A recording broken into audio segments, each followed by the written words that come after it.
broadcast from the heart of downtown Savannah's historic district, a show designed to inform the listener about important social, political, and cultural issues that shape Savannah, as well as about opportunities to experience things in and around this beautiful city that might bring an added measure of grace and joy to your life.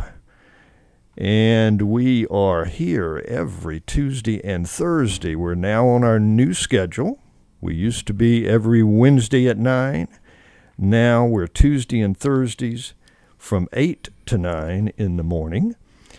And we are right after Savannah Rising, the new version of Savannah Rising, which is from 7 to 8. And that's where you were hearing those tasty blues from Stevie Ray Vaughan and Albert King that you were just hearing.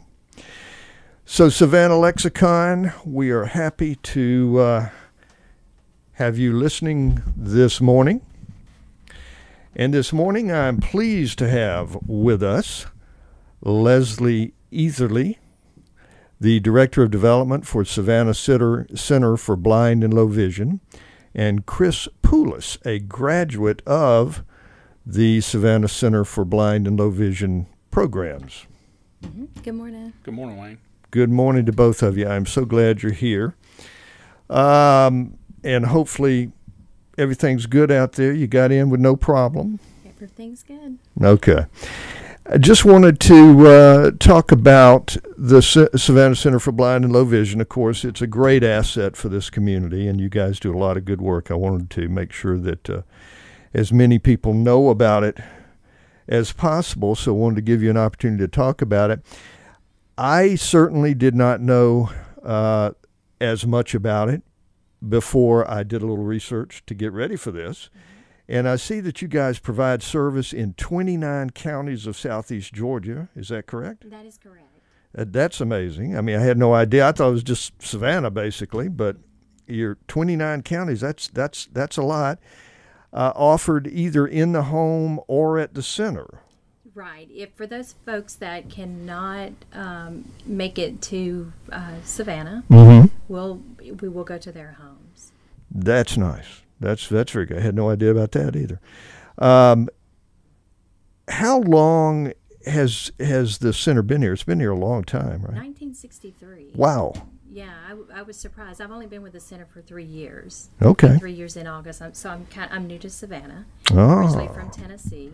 Where in Tennessee, if I may ask? Middle Tennessee. Okay, because I used to live in Knoxville. Yeah. So I came from Middle Tennessee, and then whenever I found out about the organization and interviewed for this position, I would have never guessed that they had been around as long as they have. Yeah, that's a long time. Yeah, and so it's just a little small nonprofit. We're growing, have grown a lot over the last 3 years. We see anywhere from 250 to 350 clients per year. Wow. Yeah. Wow. And so our age groups are not only adult, we also do children. So we have dually certified therapists that go out to the schools to work with children. Okay, that's good. Yeah. And it's also interesting. It is for the blind and low vision. Right. So, you work with, I know a lot of, for one thing, a lot of aging folks get some vision problems that is not literally blindness, but is certainly an issue, and you guys work with them as well. Right. We want them to be able to benefit from the vision that they have remaining. Okay. Whether their goals are to just, read their Bible or read a book, or, just whatever their goals may be. They may just need some type of visual aids. I liked the sort of little kind of, I guess, mission statement or what have you. You put that Savannah CBLV, which is Center for Blind and Low Vision, offers programs and services that promote independence and dignity for people who are vision impaired or blind, their family, friends, and the community. So it's not just about the one thing. You're trying to deal with all of these issues really that are related, but affect different people in different ways. Sure. Yeah. Sure. And I mean, when someone loses their vision, it doesn't only affect that person. Right. It goes, through the entire family. And Christopher, that's why I thought it would be important for him to come today, because, Christopher's very independent, has always been very independent, and due to his vision impairment that he has now, that's, it changes their lives a lot. Yeah, no doubt. Yeah, I'm very glad you're here, Chris. That was a very good idea. And I appreciate you having me here today. Sure. That was, I was glad that Leslie brought up that idea because of bringing you in, because that you obviously have a perspective. I do. I actually started losing my vision and was diagnosed with retinitis pigmentosus, which is the eye disease that I do have, and it affects the rods and cones of your eye. Mm-hmm. And it's a degenerative disease that will eventually lead to total blindness. Mm. Right now, I'm technically what would be classified as low vision. I actually worked for Bass Pro Shop for 11 years until my vision got to the point where I couldn't do that job anymore. Mm. And it does affect you, because when you're so used to, I'll jump in the car, go here, do this, do that, and you can no longer do that, then you have to change the mindset, relearn different things that you take for granted, basically, like how to use a microwave. Things that you have to go, okay, here are aids to help you to be able to do that. And that was what I actually got from the center, is different things like that, different computer programs, different techniques to use. And it's interesting, I actually had a friend of mine come to our graduation, and we actually put her through a simulate some of the conditions that I see. And it was just so funny that she's a computer person and couldn't hardly find the keyboard. Wow. Well, I actually did something like this once upon a time years ago when for an article I wrote. I do feature articles and travel writing and various things, but I one day I spent with a blind student at Georgia Southern University, and blindfolded myself, and really blindfolded myself. Right. It would have been easy to cheat, and I said, no, I'm not going to do that. I'm going to completely, really cover it. So I had myself, I couldn't see a thing. And, man, what an experience. It's a different world, isn't it? Now, obviously, I don't think for a moment that gives me the actual perspective of a blind person, but it does, in fact, teach you. My goodness, you just, because my biggest problem during the whole thing, although there were plenty, was because I followed him. What I did is I followed him around campus all day, and with a makeshift cane. And first off, I had seen him before walking on campus, and he was just booking it, because he knows the campus so well, and he knows how to use the cane so well that, me, meanwhile, I'm like, wait, and as big a problem as anything for me was eating.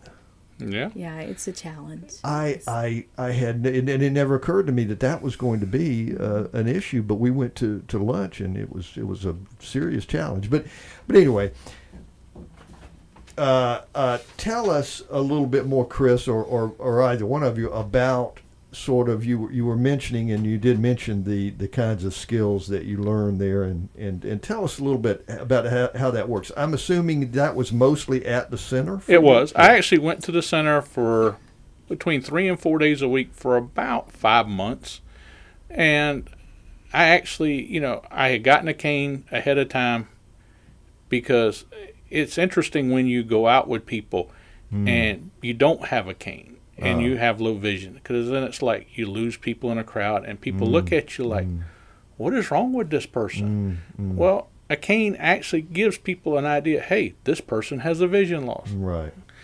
But I got training in mobility and orientation, little things that you don't think about, like, okay, which way is east and west? Well, late in the afternoon, I've got the sun on my back, so that's west. Yeah. Little things like that you don't pick up on. like I said, things around the house. How to identify money. Different apps that you can use to help with different things like that. There's an app that they have called iNote that actually it reads and tells you what denomination your bills are. And so if you want to fold them specific ways so it makes it easier for, like with me, that's what I do, so I can identify my bills in my wallet. Just by touch. Exactly. Yeah. Exactly. Okay. Different things like that. Like I said with the microwave. When you're trying to find on a flat microwave the buttons for the timer and things. Right. They help me get some tactile devices so I can put different tactile buttons on there. Okay. So I know, okay, that's an odd number. I can find the buttons that I need. Right. I learned some basic Braille. Okay. Because now, and I will say, if I wanted to, I could learn more and actually learn to read it.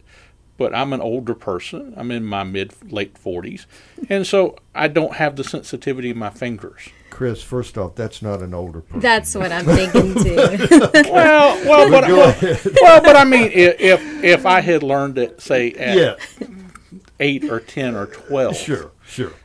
As you get older, things like that are a little harder to learn. That's all. We're going to let you slide on that one. But again, I don't have the tactile sensation in my fingers to sit there and read everything. So, but I wanted to learn basic stuff. So, okay, get off of an elevator or in a building like a hospital that I could identify room numbers. Different things like that you take for granted. Right, because most buildings do. I don't know if all buildings, if it's a law perhaps, but I know most buildings I see what clearly seems to be a little Braille thing up there so that, okay. Or the biggest one, which bathroom to go into. Yes, of course. Yeah, those that are is important. An important one. That's an important one. See, it's amazing when you start thinking about all the various things. Well, that's it. And I mean, and like I said, I didn't know that there were different software applications out there that would help me be able to use a computer again. Well, and that's a good point too. And I definitely wanted to bring that up because from what I saw in looking, online and at some of the materials for the center, you guys firmly embrace technology as offering a lot of great capabilities for blind and vision impaired. Well, and that's the thing is, you look at smartphones. A lot of modern smartphones have a lot of accessibility built into them as far as magnifiers. So, like, instead of having to carry a magnifying glass, I can use the camera on my phone. They actually have voiceover. So I could actually have my phone read my text to me. Right, okay, good. Good. A lot of them have where you can adjust the text size. So for somebody like myself that has vision loss, I can still see the text. Okay, wow. One of the issues I have is because of the disease I have, white paper with black writing on it is very hard for me to read.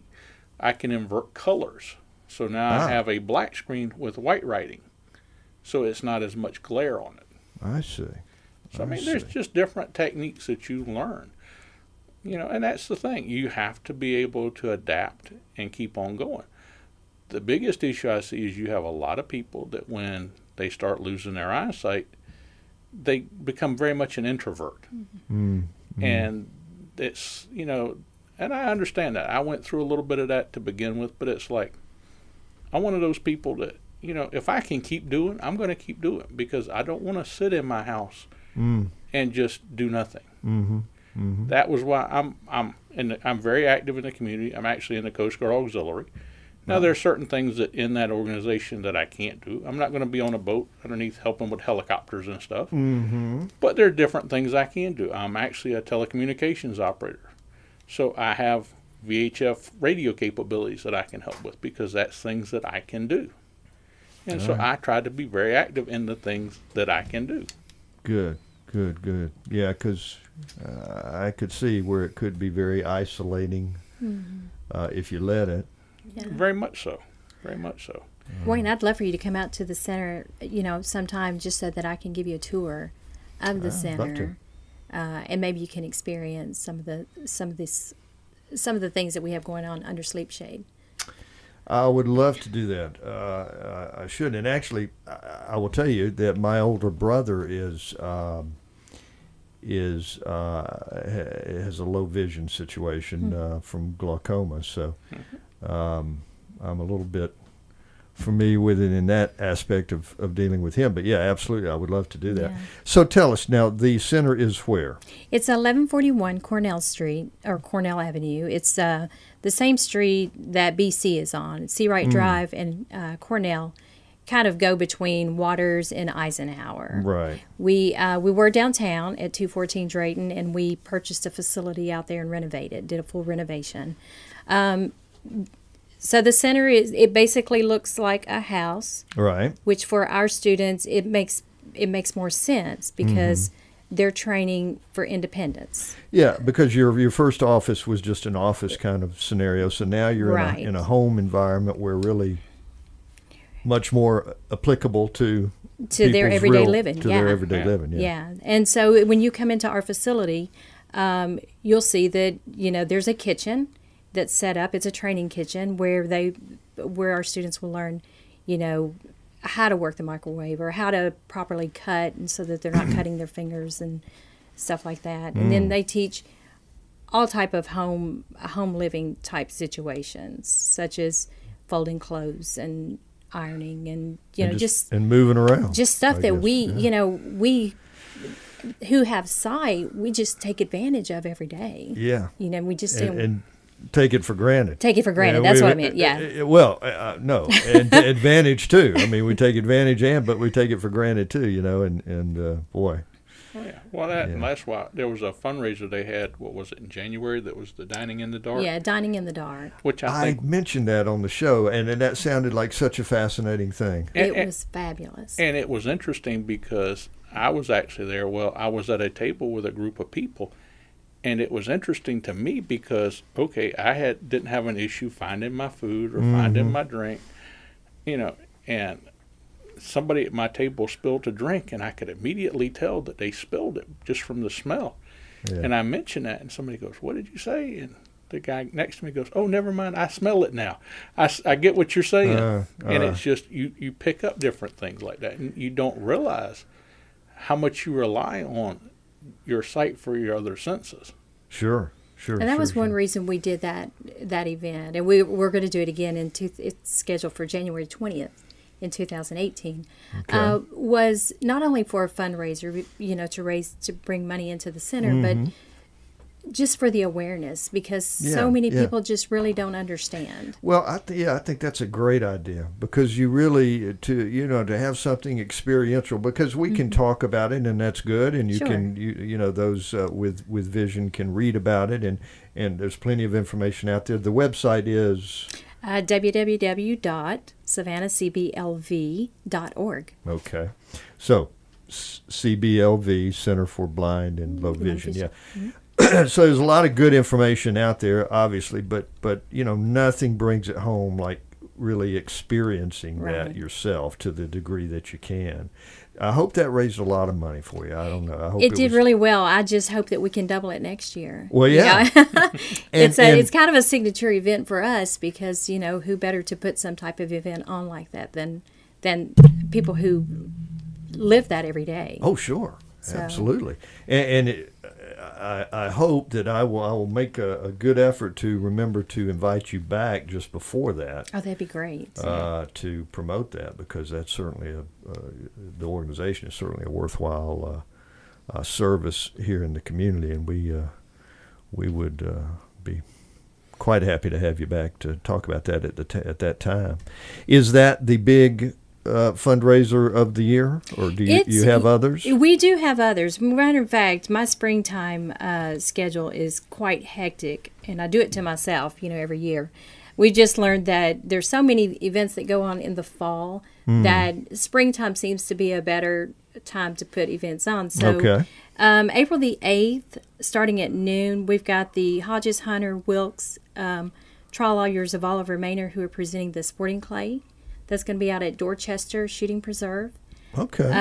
It's $900 a team for four shooters, 100 clays, lunch, and then there'll be a whiskey tasting with awards and stuff afterwards. And okay. then That sounds interesting. April 21st, we have our Vision Quest luncheon coming up, and that is it's a free luncheon. It's at the Hellenic Center, and excuse me, we invite people in to come and learn more about the organization, the successes that we have. They'll get a chance to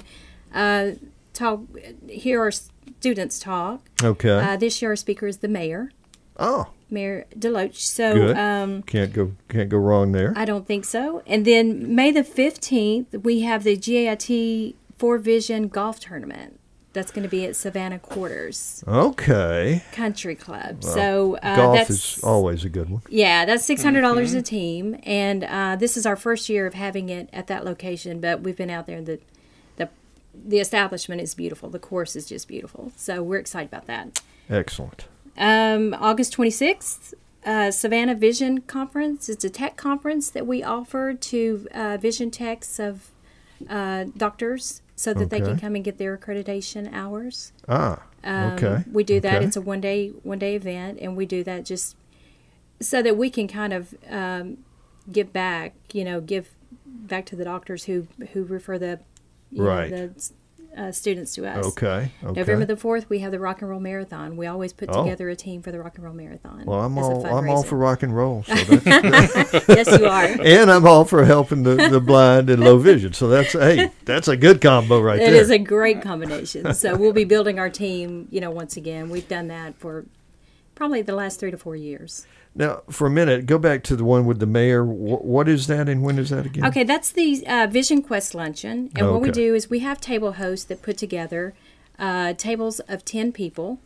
And if you want to be a table host, I can put you down. I know the right people. And then you can invite all your friends. And it's just a luncheon where everything is set on the table. It lasts 55 minutes from start to finish. We don't go over not 1 second. And just the opportunity for us to kind of brag a little bit about the center and what the difference we're making for the community. Okay. Good. All right. And so you have the website, of course, a phone number for us.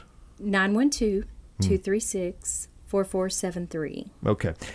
We got plenty of time left. I just want to get these things out there so that people know about it from in case they tune in, and I can't imagine that they would tune out. That would hope be they don't tune out. That would absolutely not even couldn't possibly happen. But just in case they have to be at work or something that is absolutely necessary, because that's the only reason they would ever tune out of Savannah Lexicon and certainly this particular show. But I do want to get it out there so that some people can hear it and make sure they hear it, and we will actually repeat it at the end just in case, because we certainly want everybody to know how to get in touch with you. Obviously, if you just Google it online, you'll come up with it. So it's not rocket science, but still, we like to make it as simple as we can.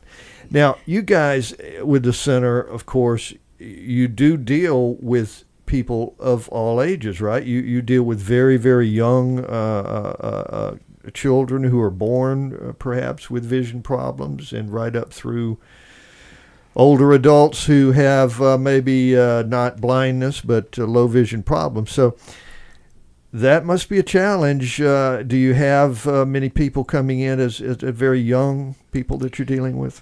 The young that we have right now, currently with the center, I think the youngest client that comes to our facility is 18. Oh, okay. Yeah, she's 18. Okay. And then the children primarily, our therapists will go to the schools. Okay. Or if the child is in like a homeschool program, right? They'll go to the home. We do have a 2-week camp in the summertime. Right. For students, for the youth, where they do come to the center. But it's a little bit hard during the school year because, they're at school. Sure. So.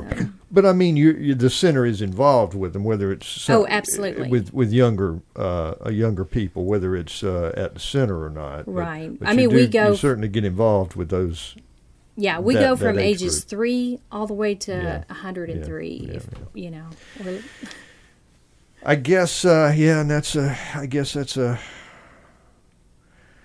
a different kind of challenge in a way from dealing with a full-grown adult, and it probably, I guess, in one sense, if a person is born with the issue, then it's all they know. Right. So in one sense, perhaps it might be, well, quote unquote, easier to work with them, and but on the other hand, they're obviously as young as they are. That creates difficulties in and of itself, and I'm sure it's very difficult for the parents. Yeah, well, it's an emotional time for everybody. You know, whether if they're born with it, you're right. It would seem that it would be easier because that's all they've ever known. Right. And then just suddenly losing their vision, or would definitely offer a challenge. And that's what the center is so great at. Not only do we offer the support for the child, but also the parents to help guide them on things that they can do, and continue the education that our therapists are teaching them, so that the parents know better what to do. Yeah, and I guess with the young folks, that's even more crucial with the parents there. I mean, with a full-grown adult, obviously you're dealing with someone who's self-sufficient unto themselves. Well, but like I said, I also think maybe with a younger age, you're not having to break as many bad habits, or you're not, Well, that's what I meant by quote unquote easier. Is that there's no sort of untraining to do. Yeah. If you will. Yeah, that's a good point. Well, that's it, because I mean, having had this in later in life vision loss, and mine deteriorated over time. I was diagnosed in 2009. I kept working up until 14 because I had the attitude of, hey, as long as I can see to get to work and do my job, I'm going to keep doing it. Mm-hmm. And it is a big change. And there are things that, okay, hey, I know I can do this. And no, you can't, because you don't see to do that as well as you used to. You can't just walk across the street when, oh, it's clear. No, you have to listen. That's tricky for anybody. Yeah. And certainly with but you learn to adapt. Vision, you learn to go with opposing traffic so that you have a clear lane. You listen, and there's different things. I mean, it's just different techniques that you learn. And that's the thing. You have to adapt. Yeah, yeah. And I guess, as you say, as you're indicating, a lot of it is learning to use your other senses. Most definitely. Better and more frequently, and not, because most of us, excuse me, of course, sight is the sort of predominant sense. I mean, you have your other senses and you're aware of them and use them in certain ways, but boy, we're very sight oriented. So exactly. Yeah. That was why I liked the Dining in the Dark event, because again, it gave me a little more of an advantage, because okay, I know how to find my plate, I know how to find my fork, I could find the food. And I was used to that. Like, okay, I can pour something into a glass because I know how to do it. Where, okay, you have somebody pouring something into a glass and spills it because they were never trained to do that. And so it's a new experience. And that's the nice equalizer. It gives them that opportunity to experience that for even just a little bit. Yeah. Yeah. Like the sleep shades. That gives you an opportunity to experience it. Even though it's, you can take them off and go back to your sight. It still gives you that opportunity to experience life in other people's shoes for just a little bit. Yeah, yeah. Good point. And again, having done something like that, it just makes so much more of an impact. It makes it so much more meaningful when you really, because you can imagine it. We can sort of imagine, of course, but still, that pales in comparison to actually doing something like the event that you guys had, where you really, literally, to the extent possible, are really living in that mode. Okay, I'll tell you what, we are going to take a short, brief musical interlude here. We are happy to have Leslie Etherly, Director of Development for Savannah Center for Blind and Low Vision, and Chris Poulos. Sorry. That's okay. A graduate of the Savannah Center for Blind and Low Vision's program. We're going to be right back with them, and this is a fascinating discussion about a very serious issue and problem, and a very, very good organization here in town to deal with it. So hang on, Savannah Lexicon will be right back.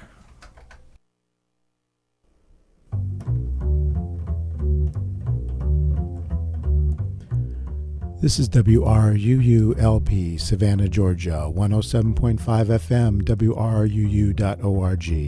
We are Savannah Soundings Community Radio with Global Soul.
I want to let you know that as a business, you enjoy our programming on WRUU-LP, and please support the station with a donation.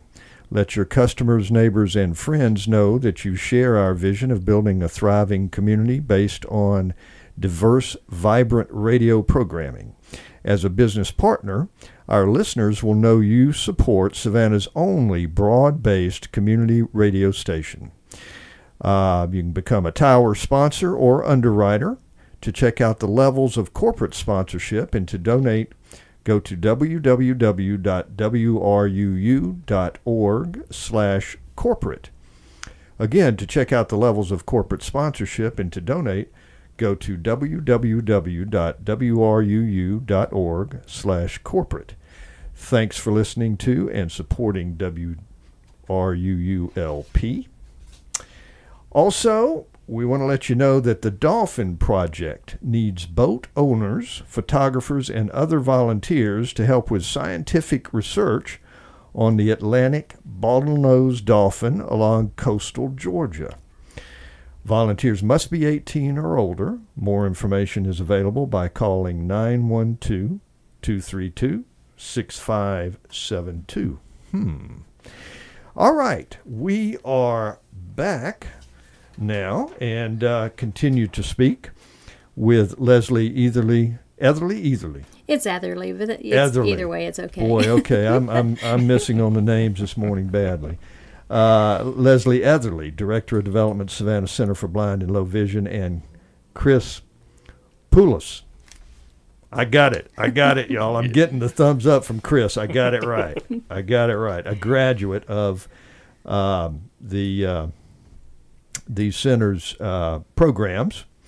And I just wanted to speak a minute, Leslie. You were telling me a little bit about how kind of how you got this job, and it's interesting. You were in Tennessee, and you visited the beach here, Tybee. On I think was that like a regular kind of deal? That was a regular vacation every summer. Just come down and you're on vacation, and you're laying in the sun, and you're digging the surf and the sand and the whole thing, and what? It's just interesting. You know, I look at life as one of those things where all things happen for a reason. You know, and everybody has a path that they're supposed to be on. My career has always been in public relations. With State Farm, I was with them for 18 and a half years, and then worked for the state 3.5 years. And so I came down on vacation in 2014, and hadn't been here but maybe an hour, and I met these people on the beach. And so we got to talking about, you know, Savannah and the surrounding area, and I was like, you know, this is just a great place, and I could live here. And so we went from, you know, that conversation to them telling me about, you know, this place that was in need of someone to help them out with their public relations. So I made a phone call to the director at the center and did my interview actually there on the beach in the lounge chair. Wow. And so she wanted me to come into the center so that we could actually have the interview and talk. A real interview. Face to face. So I went in and she hired me on the spot. And so I finished out my vacation and went back home and started the transition to move to Savannah, which I did a month and a half later. Leslie. Boy, you must have been very impressive in that interview. You know, I just think timing is everything in life, and you just there are certain things that are meant to happen, and I believe that my next step was to help the center become what it is today and more. Nice. And I'm nice. just one voice for the center. Well, we have a great executive director, Louis Medell. We have great staff of 8. Yeah. So I don't do it alone, but I'd like to believe that, you know, we've all been brought together to make this vision come true for the center. Nice. Well, that certainly worked well for you, and brought a new mission, in a sense, into your life. My dad was not happy. I have to say, my dad wouldn't speak to me for 3 months. Really? I'm the youngest girl of the family. I have a family of 5. And when I moved, my dad he just couldn't. I'm the first child to ever leave the nest. Really? Wow. The youngest, but the first to leave the right. Everybody else, the area. Everybody else is still there. Is sticking around in Middle Tennessee. Okay. It definitely upset the apple cart. Well, nothing wrong with that, but we're glad you came. Yeah, I am too. It's Chris, a wonderful would you place. Say you're glad? Most definitely. Okay. Most definitely. All right. Well, good. All right. Well, that's an interesting one. I've never heard quite a job, snare like that before, but that is great. And you've found your new position here in Savannah. Well, you've been here about 3 years, right? Yeah, it'll be 3 years in August. It's gone fast. That's great. Well, and you were talking, Chris, we wanted to get back. You were mentioning a little bit about how people can fall into a sense of isolation if they lose their vision. are not born with the issue perhaps and lose their vision. What about that? I mean, first off, is there a tendency, I would just wonder first, do you tend to hang out mostly with other people with vision problems, or not necessarily? Not necessarily. I mean, now the center does have a great peer support group that I can sit and go talk with people that have the same type of vision loss or more serious vision loss. Okay, that's good to know. And we can talk about different things and struggles in life, and some of it may be, well, I had, this issue getting here, or this issue doing that. Mm-hmm. And it's good because then we learn from each other. But I don't limit myself to that. Good. Like I said, I'm very active in my community. I actually just started getting back to work part-time. I actually work up at the snack bar at the courthouse. Is that right? Yeah. So I work a couple of days a week, and it gets me out of the house. It gets me working with other people in a job that I can do, because the lady that has the contract is also visually impaired. So they have, adaptive technologies to help. Okay. And all so, right. I mean, I'm, like I said, I'm very active in my community. I'm a member of the Coast Guard Auxiliary. I'm a member of the Parade Committee. I've grown up in Savannah. Yeah. I am very much a Savannah native. Yeah. And so, I don't limit myself to that. But a lot of people, like I said, when they do start having vision issues or vision loss, they do go into a funk, and it can turn into a spiral to where they don't want to leave their house, or they don't want to do things. Right. And like I said, I guess I had the attitude that I wasn't going to let this get me down. I'm the type of person that when life hands you lemons, make a cocktail out of it. Keep on going. There you go. I like that. Not even just lemonaide, but a cocktail. That's definitely Savannah. Yeah, I mean, but other people don't have that attitude. And I think that's where a peer support group helps, is because then you can sit and go, look, you don't have to sit in your house. There are things that you can do. There's still life left in you. Oh, yeah. Sure there is, man. Sure. I mean... Well, Leslie, I'm sure that's something that you guys are aware of, and obviously you've created the peer support network, as it were, and so give us a little bit of your perspective on that. Is that something that you come across and have to kind of deal with at the center? As far as peer support? Well, as far as peer support, and as far as, just people having this sort of phenomenon and wanting to retreat and isolate and perhaps depression, is this something that... It really is. It's wonderful. It's so rewarding. Let me say, it's so rewarding to work there, because I don't deal with the clients on a day-to-day basis like our therapists do. Right, sure. But I try really hard to meet each one, have that time with them, and just to try to learn more about what experiences they've had, and just a little bit of background with them. One of the things is, it's a very, very emotional time when they come in, but the most rewarding thing about what we do is being able to see folks like Chris at the end, because you see how emotional things are, their life is, and you talk about that down spiral of, I can remember one client that we had, she never left her house. She lived on Tybee. She never left her house. And her husband had found out about the center, got her into the center, and once she started, she blossomed like a flower. Oh, great. She was all over the island. He couldn't keep her home at that point. So, that's good. You see them we see them whenever they come in, and they're at that point where they're ready to give up. And the majority are like that. It's got to be a tough thing to deal with, for sure. It really is. But we have a great staff that knows how to handle that. And by the time they're done with their 4 to 9 months at the center, the change in the individual is just amazing. And so that's what it normally is, 4 to 9 months, and just depends on the situation and the individual, and what the situation is. And it also depends on how hard somebody wants to work and do stuff. Like, okay, you can come into the center and you can practice, but if you don't do it outside of the center and try to work with it, then it's going to take longer. Yeah. You know, it's all about self-motivation. Yeah, sure. And that's the thing that can be tough if you are feeling, kind of depressed and all of that, and the self-motivation is kind of hard to come by.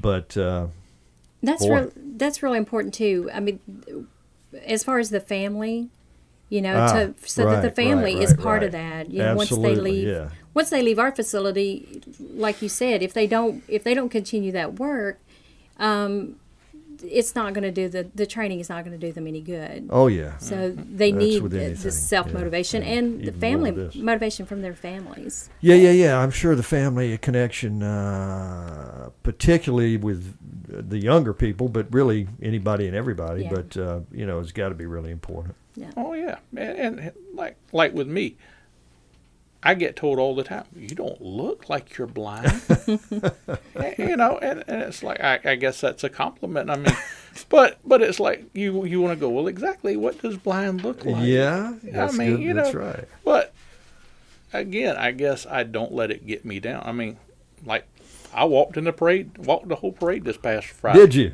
Yeah. Oh, I have good. a group I walk with. My grandfather was a grand marshal of the parade.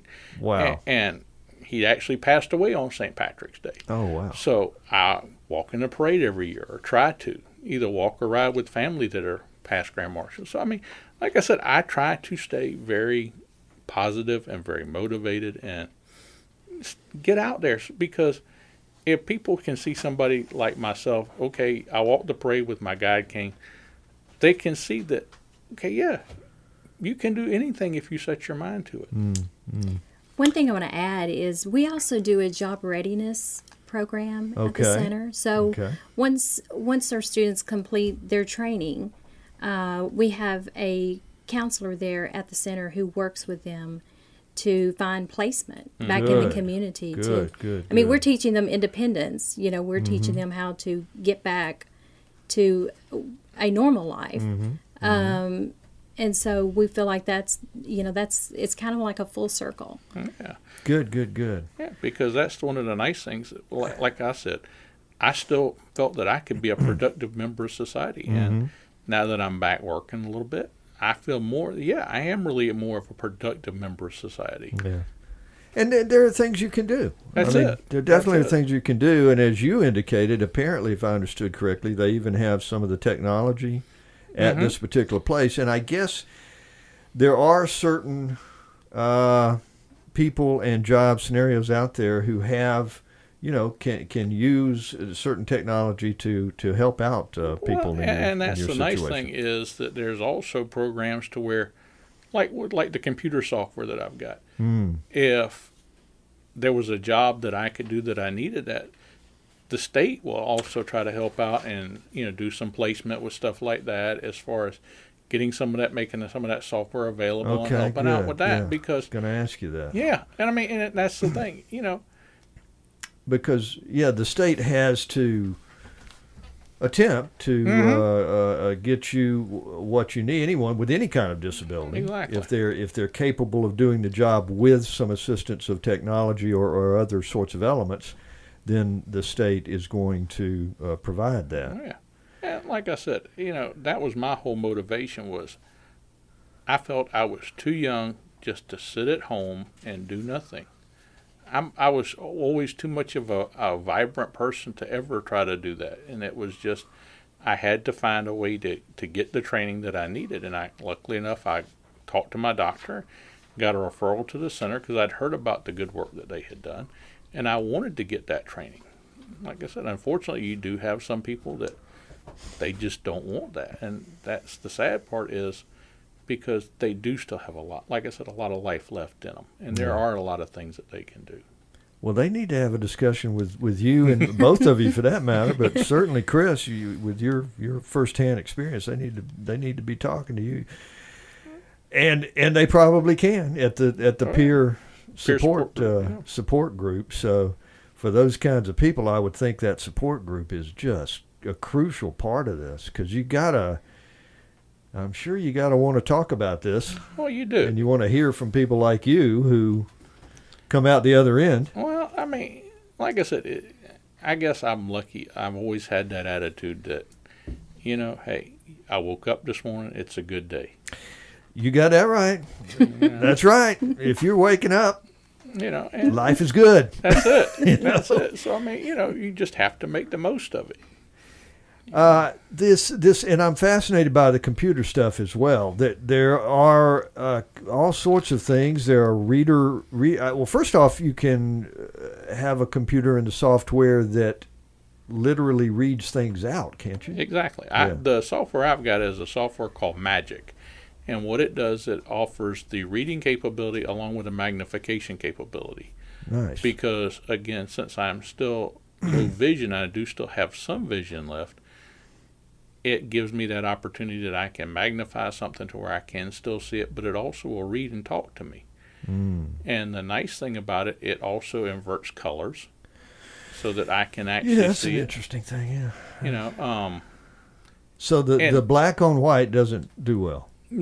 Actually, no. Okay. But white on black helps because White you don't on have the black's glare. Okay. It does that. There's just different things that you can do. I mean, along with the magnification and the speech, you learn different techniques. I will admit, I never learned to type.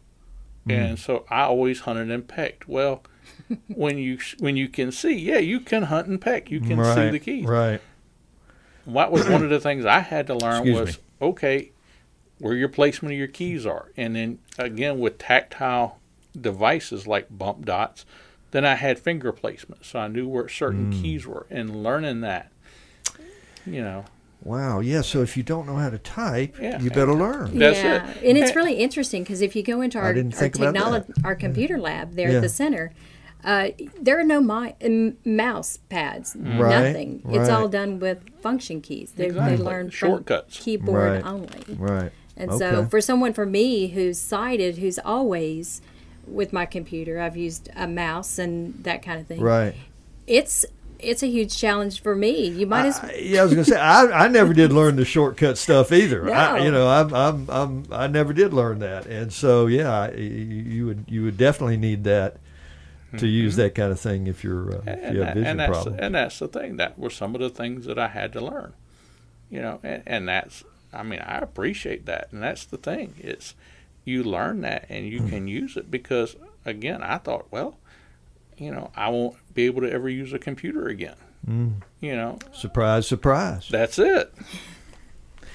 Well, and I guess really, obviously it's a learning procedure for everybody, and one would think and hope that even just the process of learning kind of helps pull some people out of maybe a depression or heading down in that direction a little bit, because if you're learning something, it's life affirming. That's it. And that's the good thing. Again, you're learning stuff. You have other people that you can sit there and talk to on your peer support group days, and it helps make things go a lot smoother in that transition. It's that confidence, taking that confidence and building up back to your independent life, Sure, being sure. able to live. Yeah. Do you do books on tape or books on disc or books Actually, on whatever? I do that. They actually go through the Georgia Library for accessibility, and I can order them. And actually, what it is, it's almost like a flash drive that they send you, and they actually send you the reader that the flash drive plugs into. Okay. Yes. Well, I mean, so it's the same concept, more or less, but just a different delivery. Yeah. Okay. It is, and I mean, I do that now. Again, I have an iPad, so with the colors inverted and magnified. Now, I try not to read too much because it does tend to give me eye strain after a while, because I do have to. Oh, okay. I see. I'm sorry. Oh, it gives you eye strain. Go ahead. Well, I have to wear high-powered magnifiers when I Okay, go so to you read. are literally reading. Yeah. Oh, okay. okay. I said, I still do so have you some can vision, still do that if but, you have. But I have right. like my readers run from a +4 to +6, and so with the magnification on that plus the readers, I can still read. Okay. And I enjoyed reading. Yeah. And so that's why I try to still do that. But where I used to sit and read for hours and hours and Right. hours at a time, Right. I can't do that because I do know my limitations. Otherwise, I will have massive headaches. because of the eye strain. Well, okay. And then, of course, for those who are literally blind, there is recorded. Do you have that? You also have books with Braille. And Braille. Right.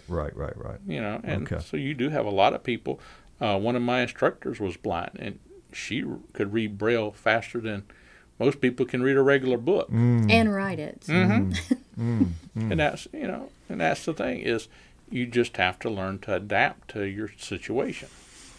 There are tools out there of Most all definitely. sorts, and there are fellow human beings who have the same issues you have to talk to and to commiserate with and to plan and learn some things. Well, not only commiserate, but you also get your positive days.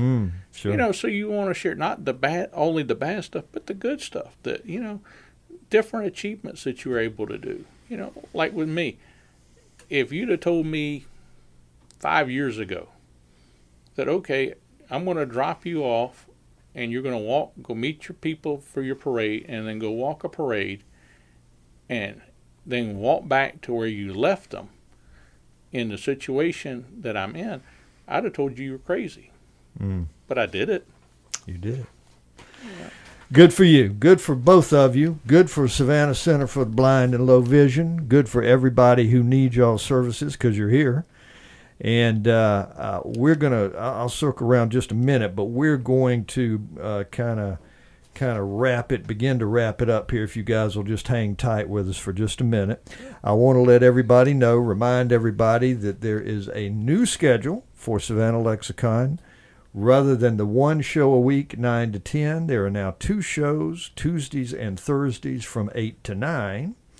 Also want to make sure you're aware of the new rendition of Savannah Rising, which I am also doing while I wrestle with learning the technology. Speaking of, you know, learning new technology and things like that, I am going through that myself as I try and learn how to operate the board here at the radio station. But whether I have any struggles with that or not, you're still going to get some very good Americana music from 7 to 8 on Tuesdays and Thursdays with Savannah Rising, and again, Savannah Lexicon. Now, let's see. Trying to think. We'll be back for Savannah Lexicon, of course,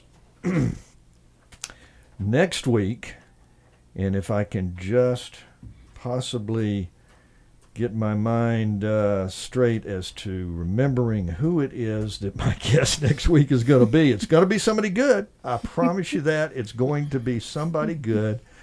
Let me think about it. Who will it be? Who will it be? Next week is going to be... Hold on for it. I know you're out there just, you know, just dying to find out. That's right. It's going to be, how could I forget? Goodwill of Southeast Georgia. We're going to have Michael Winkler, the president CEO, and Cynthia Barnes, the vice president of community engagement of Goodwill Southeast Georgia, which is another very good organization here in town that does a lot of good work and more than I knew. Coming up in following weeks, I've got on 328, I've got the Reverend David Messner from the Unitarian Universalist Church, but we're going to have to pass out. Thanks again so much, you guys, for coming in today. We do appreciate it. Sure. Thank you for inviting us. And we're going to have to pass on and listen to you. Well, no, you listen to me. Next week, same time, same place, Savannah Lexicon. Everybody have yourself a good day.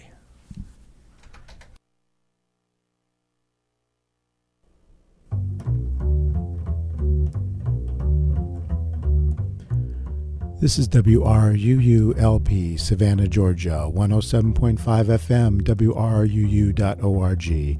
We are Savannah Soundings Community Radio with Global Soul.